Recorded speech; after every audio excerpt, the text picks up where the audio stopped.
malaman ni Jasmine tumakas tayo. Sa Sara, punta tayo sa palasyon mo. Ikaw na lang, pasuto na lang sa kayo. Sige!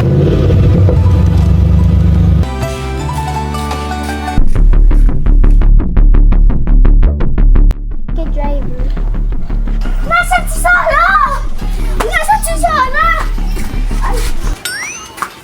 Ako lang naman ang kapatid ni Jasmine at inutusan niya ako para kidnapin kita. Saan si Princess Sara?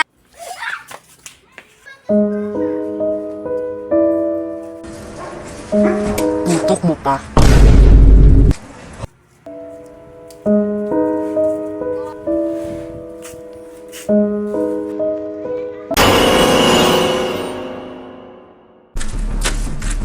Diyan ka! Lang Sara, ano ba yan? Sabi nila kailangan ko to buksan. Pero di ko kaya, ang sakit. Ako naman muna, wala na pa siya eh. Hoy, ano yung sinitry mong gawin? Siya lang dapat gumawa niya, no? Ito naman buksan mo. Good. Tama na nga to. Kaya nga mahirap. Tama lang yan. Gawin niyo lang yan dahil pinautusan sa akin ni Boss. Tara. Doon. Uy, sige. Diyan ka. Dapat punta pa rin.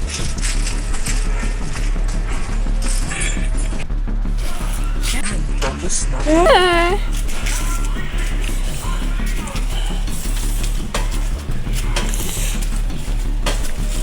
Hi, ma'am. Ready na po kayo? Ano? Tara? Sige lang. Tama na. Tahimik ka. Deserve ni Sarah yan. Ba't ganyan ka, Andy?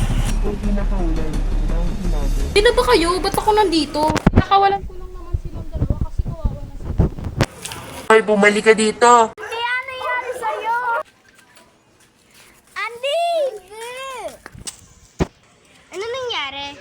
Ba't nandito? Parang mabaliw to. Tara na nga.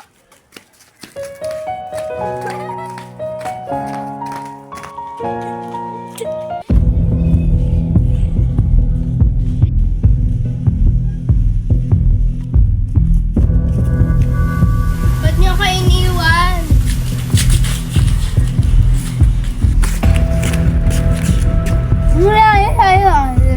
Bumangga sa akin.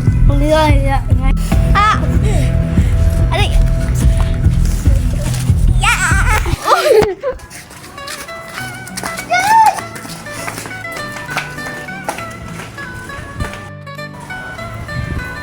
Paano kayo nakidnap? Ako yung una yung kinidnap. Ako naman yung pangalan. Pinapunta niya ako sa palaso niya. Na lang nakawala tayo. Naalala mo ba yung kidnap sa'yo? Parang oo. Parang kamukha ni Jasmine. Ayaw may kasalanan! Ingit sa'yo ni Jasmine kasi gusto niya si Andy. Ha? Gusto niya na-kidnap sa'yo. Ingit siya sa'yo. Ayaw siya pakikipakero. Ganyan na siya. Tayo mag-alala pa bakit tayo sa kanya. Paksain natin siya. Paano? Tatlo lang tayo. Kaya nandito kay tatlo